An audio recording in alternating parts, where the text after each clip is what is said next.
दोस्तों सोचिए, अगर अचानक दुनिया के बड़े बड़े शिपिंग रूट्स बंद हो जाए या वहां पर वॉर जैसी सिचुएशन बन जाए तो इंडिया का ट्रेड का क्या होगा। क्योंकि एक बात सच है कि इंडिया का लगभग 95% ट्रेड ओशियंस के थ्रू होता है और अगर शिप्स का इंश्योरेंस ही ना मिले तो माल जाएगा कैसे। लेकिन अब गवर्नमेंट ने एक ऐसा स्टेप लिया है जो इंडिया के ट्रेड को ग्लोबल शॉक से बचा सकता है। आज हम बात करेंगे 13,000 करोड़ के भारत मैरीटाइम इंश्योरेंस पूल की। इसे क्यों बनाया गया है, ये किस तरह बोल्ड पॉलिसी डिसीजन है, इसमें क्या क्या प्रोविजंस है, इसे अभी लॉन्च करने की जरूरत क्या आन पड़ी, अदर कंट्रीज ने भी क्या ऐसा इस तरीके का स्टेप उठाया है, और सबसे इंपॉर्टेंट इससे फायदा किसे होगा और इसका हमारे जीवन पे इम्पैक्ट कैसे होगा। ये सब जानने के लिए वीडियो को एंड तक जरूर देखना क्योंकि ये डायरेक्टली आपके पॉकेट से कनेक्टेड है। तो देखते हैं किस प्रॉब्लम को एड्रेस करने के लिए भारत मैरीटाइम इंश्योरेंस पूल बनाया गया। दोस्तों, अभी तक इंडिया की shipping industry foreign insurance companies पर डिपेंड करती थी। मतलब जब भी दुनिया में टेंशन बढ़ता था, जैसे red sea, strait of Hormuz या गल्फ ऑफ ओमान में, फॉरेन इंश्योरेंस क्या करते थे, प्रीमियम बढ़ा देते थे या इंश्योरेंस देना बंद कर देते थे और इसका डायरेक्ट इम्पैक्ट पड़ता था एक्सपोर्टर्स पर, शिपिंग कंपनीज पर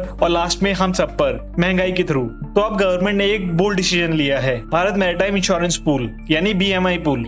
इसमें गवर्नमेंट ने अप्रोक्सीमेटली 12,980 करोड़ की सॉवरेन गारंटी दी है। मतलब सिंपल लैंग्वेज में, अगर ग्लोबल मार्केट फेल हो जाए तब भी इंडियन शिप्स और कार्गो इंश्योर्ड रहेंगे। शिपिंग मिनिस्टर सर्बानंद सोनोवाल ने इसे ट्रांसफॉर्मेशनल स्टेप बोला है। तो आखिर में BMI पूल है क्या, सिंपल वर्ड्स में समझो। ये इंडिया का अपना इंश्योरेंस सिस्टम है जो शिपिंग सेक्टर के लिए बनाया गया है। इसमें कवरेज मिलेगा शिप डैमेज पर, कार्गो इंश्योरेंस पर, थर्ड पार्टी रिस्क पर यानी क्रू इंजरी या एनवायरमेंट डैमेज पे, और सबसे इंपॉर्टेंट वॉर रिस्क इंश्योरेंस यानी अगर शिप किसी कॉन्फ्लिक्ट जोन से जा रही है तब भी इंश्योरेंस मिलेगा। तो सवाल आता है, अभी इसे क्यों लॉन्च किया गया है? क्योंकि रिसेंटली वेस्ट एशिया में टेंशंस बढ़ गए हैं, रेड सी में डिस्ट्रप्शंस हुए हैं और ग्लोबल शिपिंग रिस्क हैं। इन सब ने दिखाया है कि इंडिया फॉरेन इंश्योरेंस पर कितना डिपेंडेंट है और क्राइसिस के टाइम पर इंश्योरेंस महंगा हो जाता है या मिलना ही बंद हो जाता है। तो ऐसे में BMI पूल का फायदा किसको होगा? शिपिंग कंपनीज को, एक्सपोर्टर्स को और इनडायरेक्टली आपको भी। कैसे? इंश्योरेंस स्टेबल रहेगा, प्रीमियम में सडन स्पाइक नहीं आएगा,